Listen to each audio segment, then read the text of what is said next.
Hello बच्चा लोग, केम मंत्रा bye Ravi Mishra इस चैनल में आप सभी का स्वागत है। केम मंत्रा बाय रवि मिश्रा। ये रहा इस चैनल का प्रमोशन, केम मंत्रा बाय रवि मिश्रा।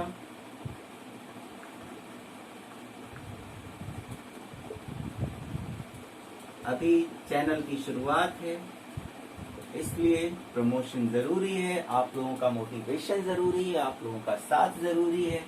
ज्यादा से ज्यादा आप लोग प्रमोट करें।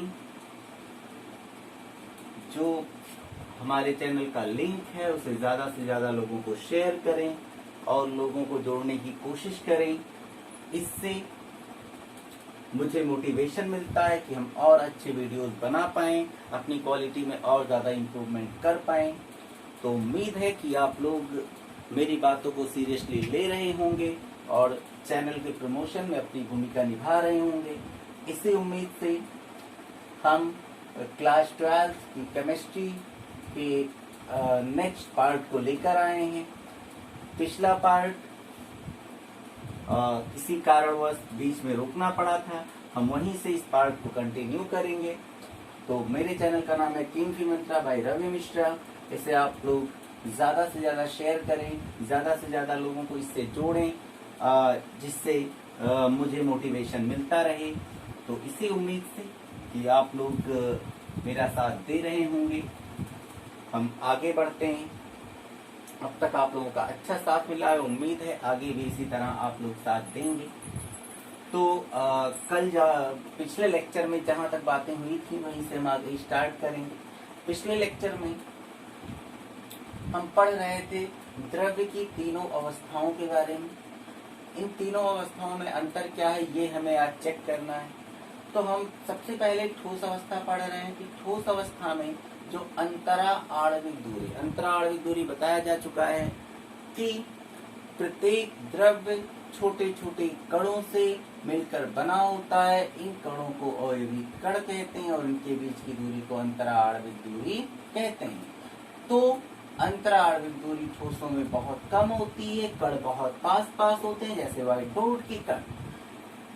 द्रव अवस्था जैसे पानी, दूध, इसमें अवयवी कण थोड़े दूर दूर होते हैं, मतलब इसमें अंतरा आणविक दूरी गैसों से अधिक ठोसों से अधिक होती है और गैस से कम।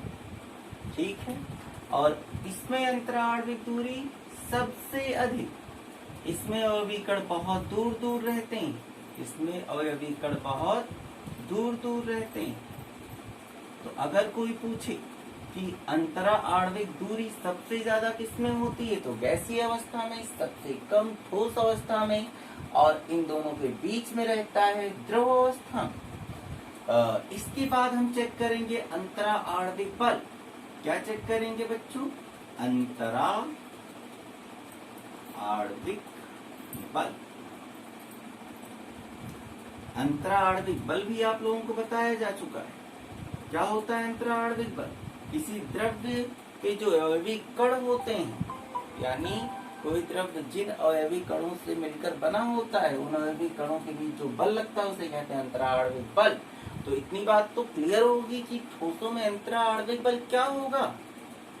ज्यादा होगा, मतलब कण बहुत पास पास हैं, एक दूसरे से टाइटली बंधे हैं, यानी अंतरा आणविक बल ज्यादा होगा, यानी बहुत अधिक होगा। ध्यान दीजिएगा, अंतरा आणविक बल बहुत अधिक होगा। अंतरा आणविक दूरी तो बहुत कम होगी, कण बहुत पास पास होंगे, लेकिन बल बहुत ज्यादा होगा। बल ज्यादा है तभी तो पास पास है। अगर हम बात करें द्रव अवस्था में, तो क्या कहेंगे कि इसमें अंतरा आणविक बल ठोसों से कम होता है, ठोसों से कम और गैसों से अधिक। अंतरा आणविक बल ठोसों से कम, गैसों से अधिक।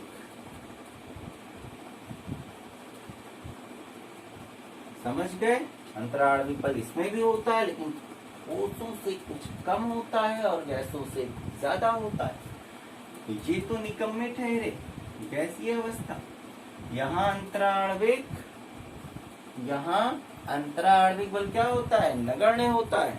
देखो फ्री रहते हैं। गैस के जोड़ होते हैं पूरे पात्र में, पूरे कंटेनर में फ्रीली मूव करते हैं इधर से उधर, जिगजैग मोशन। क्लास 11th में पढ़ा है आप लोगों ने। यानी इनके मध्य जो बल लगता है या अंतरा आणविक बल कहें उसे, तो क्या होता है? नगण्य होता है, बहुत कम। क्या होता है? बहुत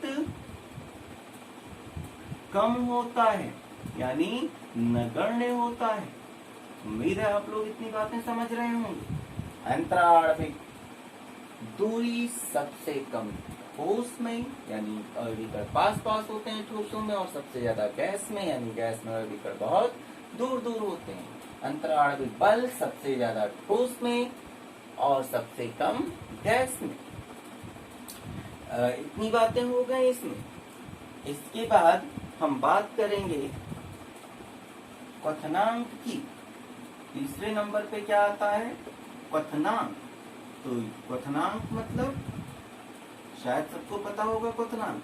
अगर मोटी मोटी बात करें हम, तो क्वथनांक का मतलब होता है इंग्लिश में जिसे हम कहते हैं बॉइलिंग पॉइंट। क्या कहते हैं? Boiling point.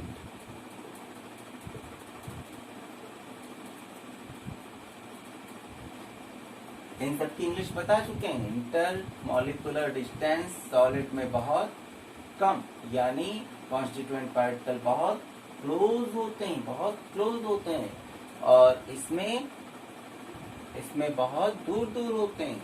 और इंटरमॉलिक्यूलर फोर्स इसमें ठोस में बहुत ज्यादा होता है और गैस में बहुत कम होता है। अब बात आती है क्वथनांक यानी बॉइलिंग पॉइंट की।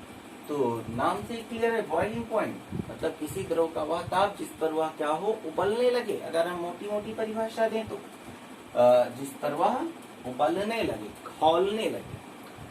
तो कैसे समझे? तो सिंपल सी चीज है कि ठोस का क्वथनांक ज्यादा होगा। हम तुम्हें नमक दे दें, कहते हैं नमक को उबालो, तो तुम तो परेशान हो जाओगे कि नमक को पहले नमक पिघले। तो नमक को पिघलाना ही आसान नहीं है। तो उस नमक का जाहिर सी बात है ठोस का क्वथनांक क्या होगा? इनका क्वथनांक क्या होगा? बहुत उच्च होगा। ठोस का क्वथनांक क्या होगा? बहुत उच्च होगा। और द्रव का क्वथनांक कह सकते हैं कि बहुत उच्च तो नहीं, लेकिन द्रव से ठोस से कम होगा इनका क्वथनांक।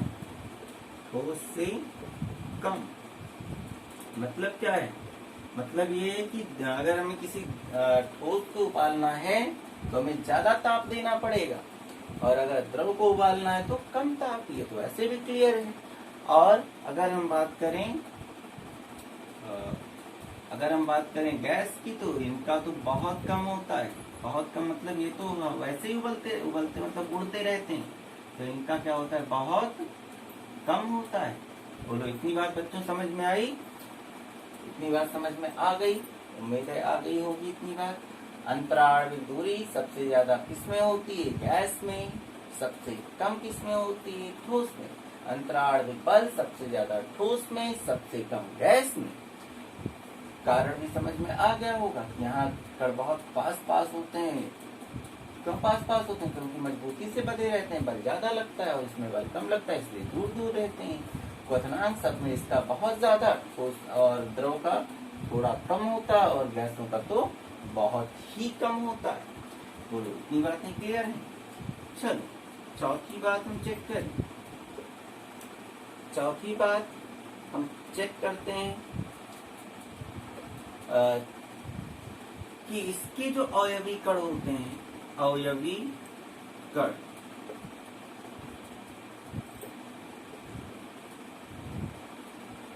ठोसों के अवयवी कण अपना स्थान छोड़कर कहीं जा नहीं पाते। क्या कहा मैंने? टाइटली बंधे होते हैं, तो कहाँ जा पाएंगे? तो ये केवल क्या करते हैं? अवयवी कण केवल और केवल कंपन करते हैं, वाइब्रेट करते हैं अपने स्थान पर। कॉन्स्टिट्यूएंट पार्टिकल केवल क्या करते हैं? कंपन करते हैं। और अगर हम यहाँ बात करें तो पूरे द्रव में टहल सकते हैं, द्रव के भीतर गति कर सकते हैं। क्या कर सकते हैं बच्चों? द्रव के भीतर गति कर सकते हैं। ये रही इसकी कहानी। और उसके बाद अगर हम बात करें गैस में, तो यहाँ तो पूरे पात्र में कहानी होगी, पूरे पात्र में गति कर सकते हैं। यहाँ भी थोड़ा समझने वाली बात है। पूरे पात्र में गति कर सकते हैं, गति कर सकते हैं। क्या कहा मैंने? अब और भी कर टाइटली बधे रहते हैं, तो यहाँ ठोसों में तो केवल कंपन कर पाएंगे, और गैस में सॉरी द्रव में उसी द्रव के अंदर जैसे पानी भरा है इसमें ऐसे, तो यहाँ तक पानी भरा है। अब ये इसी बीच में वैदिकर ऐसे ऐसे इधर उधर आ जा सकते हैं। फिर अगर हम गैस की बात करें तो गैस में पूरे पात्र में कहीं भी अविकर्ण आ जा सकते हैं। समझ गए इतनी बार? एक बार कैमरा चेक कर लें, फिर आगे बढ़ें।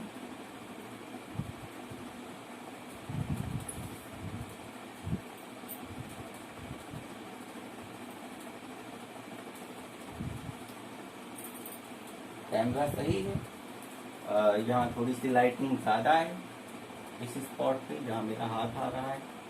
तो यहाँ ध्यान दें कि यहाँ क्या लिखा है, क्वथनांक की बात हो रही है। तो क्वथनांक ठोस का बहुत ज्यादा होगा, द्रव का ठोस से कम होगा। इन्हें उबालना आसान है, ठोस को उबालना कठिन है, और गैस को उबालना बहुत आसान है, यानी इनका क्वथनांक बहुत कम होगा। इन्हें बहुत कम ताप देना पड़ेगा। यहाँ क्या लिखा है? बहुत कम। तो 4 अंतर हो गए, इन्हें इरेज करके आगे बढ़े।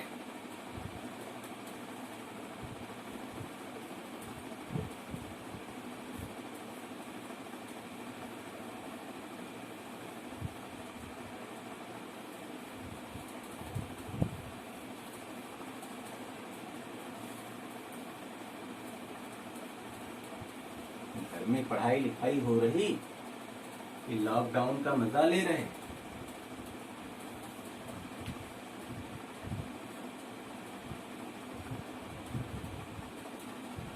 पिछली बार लॉकडाउन में ज्यादा मजा आया होगा।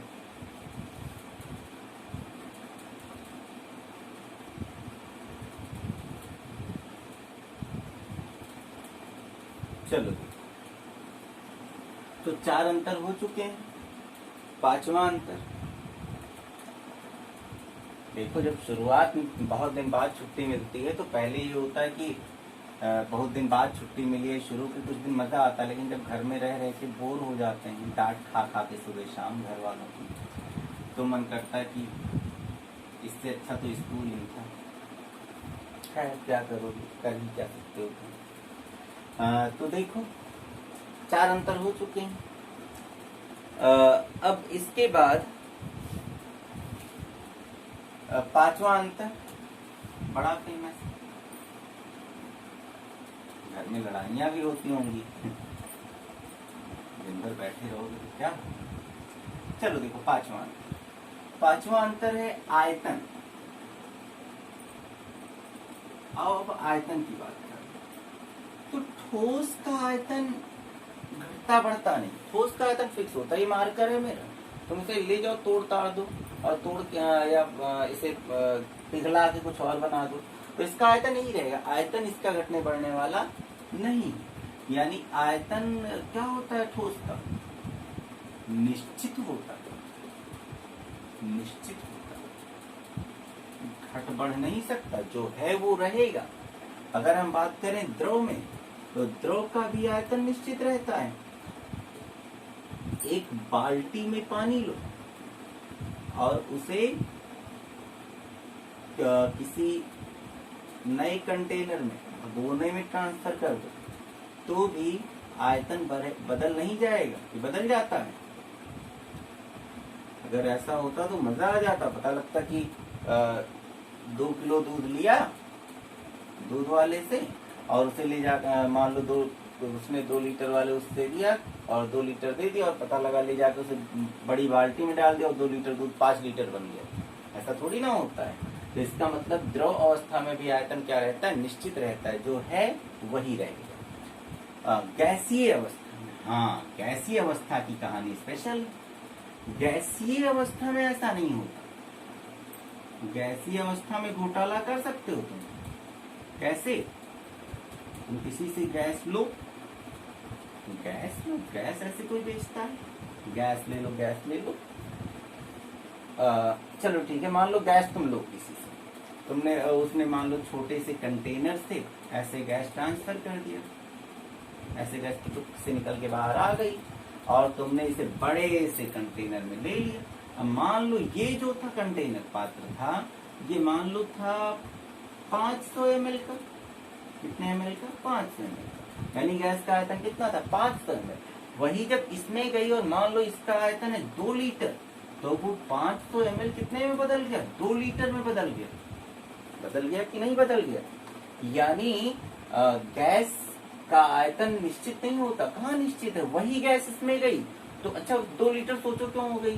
क्योंकि गैस का जो आयतन लेते हैं हम पात्र का आयतन लेते हैं, क्योंकि गैस की आदत होती है उसे कहीं भी डालो, पूरे कमरे में 1 ग्राम गैस भी छोड़ दो ना तो पूरे कमरे में फैल जाएगी, उसका आयतन पूरे कमरे के बराबर हो जाएगा, उसका आयतन पूरे कमरे के बराबर हो जाएगा, क्योंकि गैस का जो आयतन होता है वो पात्र का ही आयतन होता है।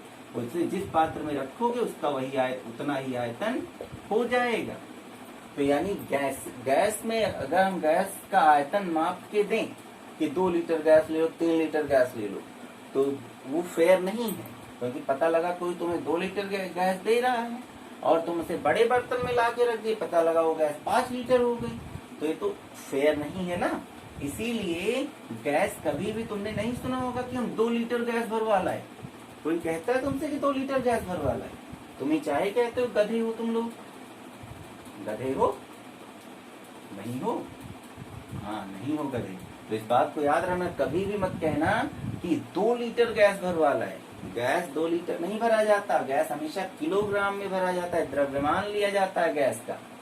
क्योंकि 2 लीटर का क्या मतलब है?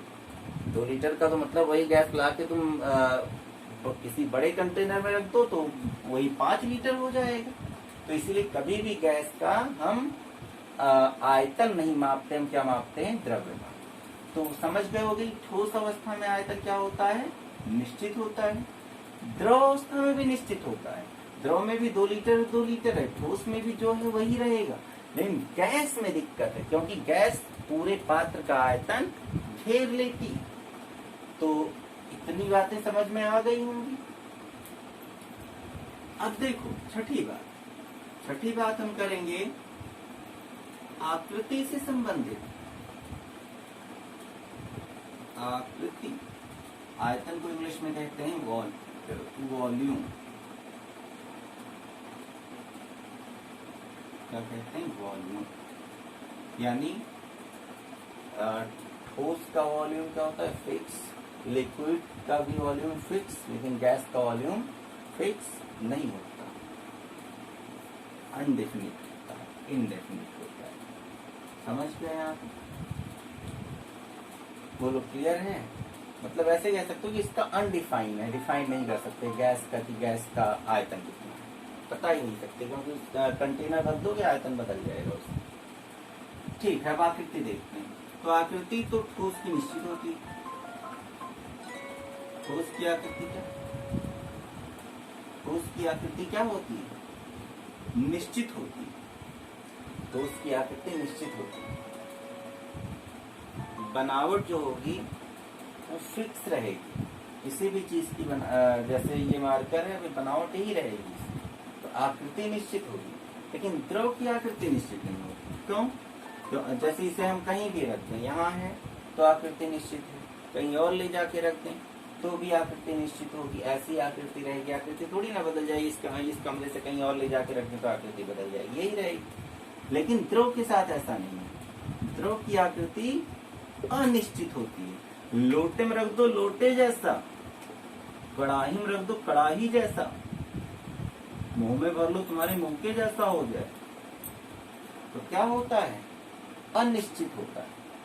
और गैसीय अवस्था ये तो सब अनिश्चित, ये भी क्या होता है? अनिश्चित। इनकी भी आकृति अनिश्चित होती। जिस पात्र में रखो उस हिसाब से फैल के वैसी आकृति को इंग्लिश में कहते हैं शेप, SHAPE। ठीक, तो इतनी बातें क्लियर हो गई। तो ये 6 अंतर मेन थे जिसे हमने देखा। बोलो इतनी बात समझ गए? तो बहुत सिंपल है। अब इसके बाद हम यहाँ से आगे बढ़े। क्या क्या पढ़ चुके हो तुम इस चैप्टर में अब तक? तुमने पढ़ लिया द्रव्य क्या है, द्रव्य की अवस्थाएं कितनी होती हैं, नहीं द्रव्य पढ़ा, फिर द्रव्य छोटे छोटे कणों से मिलकर बना होता है जिन्हें अवयवी कण कहते हैं, ये पढ़ा। फिर अवयवी कणों के बीच की जो दूरी होती है उसे अंतराणविक दूरी कहते हैं, उनके बीच जो बल लगता है उसे अंतराणविक बल कहते हैं। फिर तुमने पढ़ा द्रव्य की अवस्थाएं, ठोस, द्रव, गैस। फिर इन तीनों में अंतर लिखे, 6 अंतर लिख लिए। पूछा जा सकता है क्योंकि पुराने सिलेबस में पूछा जाता, तो इसे अच्छे से पढ़ लेना। और अब हम इससे आगे बढ़ते हैं जो हमारा पर्पज है इस चैप्टर। जिन्होंने पहले कभी चैप्टर पढ़ा होगा या खोल के देखा होगा उन्हें आइडिया होगा कि ये चैप्टर क्रिस्टल के लिए पढ़ा जा रहा है। हमें मेनली क्रिस्टल पढ़ना है, आएगा अभी। हाँ, ये चैप्टर में एक और बात है कि ये चैप्टर सबसे कठिन चैप्टर माना जाता है, सबसे कठिन चैप्टर। आप स्कूल में देखेंगे या कहीं भी देखेंगे टीचर जल्दी से पढ़ाते नहीं, क्योंकि ये सबसे टफ चैप्टर माना जाता है। लेकिन टफ लगेगा नहीं, अगर आप लोग जैसा हम कहेंगे वैसा करते रहेंगे रेगुलरली, टफ नहीं लगेगा। चीजों को फील करना पड़ेगा। चीजें अगर तुम रटने में फंसे तो चीजें क्लियर नहीं होंगी, रटने के पीछे ना भागो। देखो एक चीज हम इतनी बार बता रहे हैं कि जो रटने वाला है वो रट ही जाएगा, बार बार सुनते सुनते। चीजों को फील करना सीखो। तो अब देखो आगे बढ़ते हैं, नई चीज। अब हमें पढ़ना है ठोसों का वर्गीकरण। हेडिंग डालोगे ठोसों का वर्गीकरण, ठोसों का वर्गीकरण, classification of solids.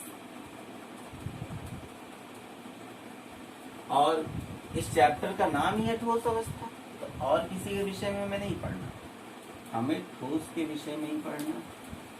Classification of solids, ठोसों का वर्गीकरण। तो आओ देखें ठोसों का वर्गीकरण कैसे किया गया है। तो इसे यहाँ से ध्यान से पढ़ना। यहाँ से वो चीजें आ रही हैं जो जिससे क्वेश्चन बनते हैं पेपर में। तो ठोसों का वर्गीकरण, पहले तो ये जानो कि किस आधार पर किया गया है। तो ठोसों का वर्गीकरण किया गया है अवयवी कणों की व्यवस्था के आधार पर, कि जो अवयवी कण होते हैं वो कैसे व्यवस्थित होते हैं। जैसे अवयवी कण इतनी देर से पढ़ रहे हो, कोई भी द्रव्य अवयवी कणों से मिलकर बना है, ठोस भी अवयवी कणों से मिलकर बना है। अभी अवयवी कण कैसे व्यवस्थित होते हैं, इसी आधार पर इसका वर्गीकरण किया गया है। तो ठोस कितने तरह के होते हैं बता दें। तो ठोस का वर्गीकरण 2 भागों में किया गया है। ठोस का वर्गीकरण, किसी भी सॉलिड का वर्गीकरण कितने भागों में किया गया, बंटवारा कितने भागों में किया गया है, बंटवारा किया गया 2 भागों में। यहाँ शायद लाइटनिंग ज्यादा हो, एक बार चेक कर लें, उसके अकॉर्डिंग लिखें।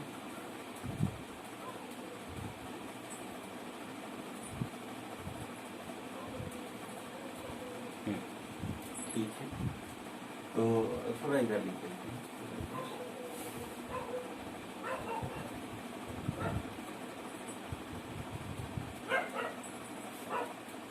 ठोसों का बंटवारा 2 तरह से हो सकता है। ठोसों का बंटवारा दो तरह से हो क्या सकता है, 2 भागों में किया जाता है। किस आधार पर किया जाता है, अवयवी कणों की व्यवस्था के आधार पर। आओ देखें वो कौन कौन है। एक रामकली, दूसरी अनारकली। नहीं, रामकली अनारकली नहीं। पहला है क्रिस्टलीय ठोस। क्रिस्टलीय ठोस इंग्लिश में क्या कहते हैं, भूकाल में क्रिस्टलाइन सॉलिड, क्रिस्टलाइन सॉलिड। और दूसरा होता है अक्रिस्टलीय ठोस।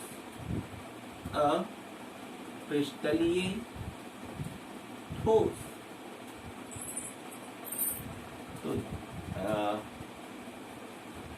इसे कहते हैं एमॉर्फस। Amorphous solid. मेरी गली में कुत्ते भौंक रहे हैं, आवाज आप लोगों तक जा रही होगी।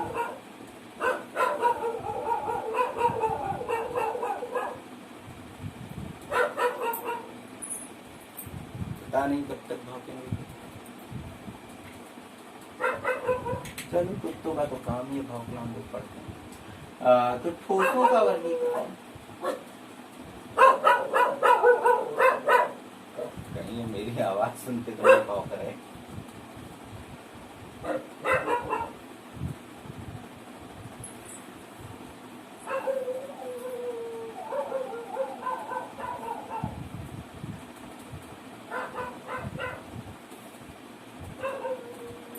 देखो, हम चुप हो गए, कुत्ते धीरे धीरे उड़ा चले। तो सुनो, तो ठोसों का वर्गीकरण दो भागों में किया गया, क्रिस्टलीय ठोस, एक अक्रिस्टलीय ठोस। तो इन दोनों को हम थोड़ा थोड़ा यहीं पढ़ लेते हैं, थोड़ा थोड़ा। तो सुनो, क्रिस्टलीय ठोस क्या होते हैं? आप ऐसे पहले लिखेंगे जिन्हें लिखना है, जो नोट्स बना रहे हैं, ठोसों के वर्गीकरण में, कि ठोसों में अवयवी कणों की व्यवस्था के आधार पर, ठोसों में अवयवी कणों की व्यवस्था के आधार पर इन्हें निम्नलिखित दो भागों में बांटा गया। ऐसे टेबल बना लेंगे, फिर पहली हेडिंग डाल लेंगे, और अब जो हम यहाँ लिख रहे हैं उसे हेडिंग के अंदर लिखेंगे। ठीक, फिर जब ये हो जाएगा तो इससे हेडिंग बना लेंगे, और उसके नीचे जो भी लिखेंगे उसे लिखेंगे। तो सुनो, क्रिस्टलीय ठोस क्या होता है? इनके अवयवी कण, इनके अवयवी कण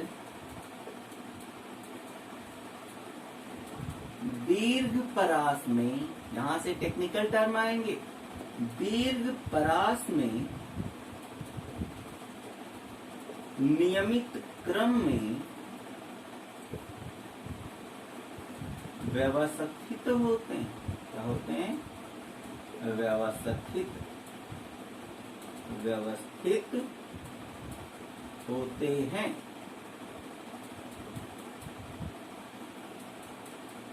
मतलब अवयवी कणों की एक व्यवस्था होगी, वो नियमित होगी। यहाँ एक नया शब्द है, दीर्घ परास।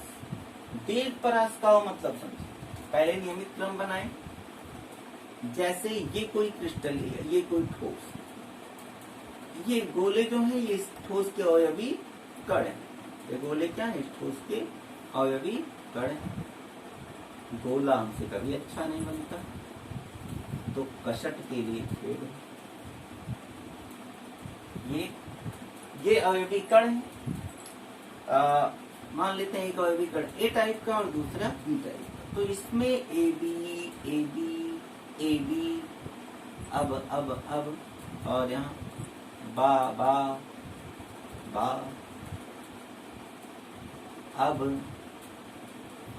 अब ऐसे। तो यहाँ अवयवी कणों की व्यवस्था नियमित दिख रही है। हर जगह कहीं भी तुम अगर बी को देखो तो उसके आसपास ए है, कहीं भी ए को देखो उसके आसपास बी है, या ए बी सीक्वेंस बन रहा है यहाँ। और लॉन्ग रेंज, यहाँ दीर्घ परास का मतलब समझो, इंग्लिश में कहते हैं लॉन्ग रेंज, कि अगर हम इसी चीज को इंग्लिश में समझाएं तो इनके जो कॉन्स्टिट्यूएंट पार्टिकल होते हैं वो दीर्घ परास यानी लॉन्ग रेंज में एक फिक्स्ड सीक्वेंस में अरेंज्ड होते हैं। क्या कहा मैंने? कि the constituents particles of crystalline solid are arranged in a fixed way in long range. मतलब इसके जो अवयवी कण होते हैं वो एक दीर्घ परास में, मतलब बहुत दूर तक क्या, जहां तक क्रिस्टल होगा या जितना बड़ा होगा, पूरे में अवयवी कण एक नियमित क्रम में व्यवस्थित होंगे। इतनी बात समझ में आ गई? जैसे यहाँ है। अब हम आओ इसमें देखें, क्रिस्टलीय ठोस, यहाँ की कहानी यही है, इसकी जस्ट उल्टी है। इनके अवयवी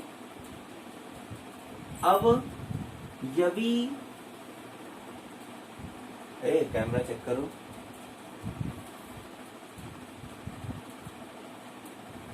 लिख सकते हैं आप, इतने में नहीं, ऊपर। तो ठीक है, देखिए इनके अवयवी कण नियमित क्रम में बोल दे रहे हैं, देखने में प्रॉब्लम है।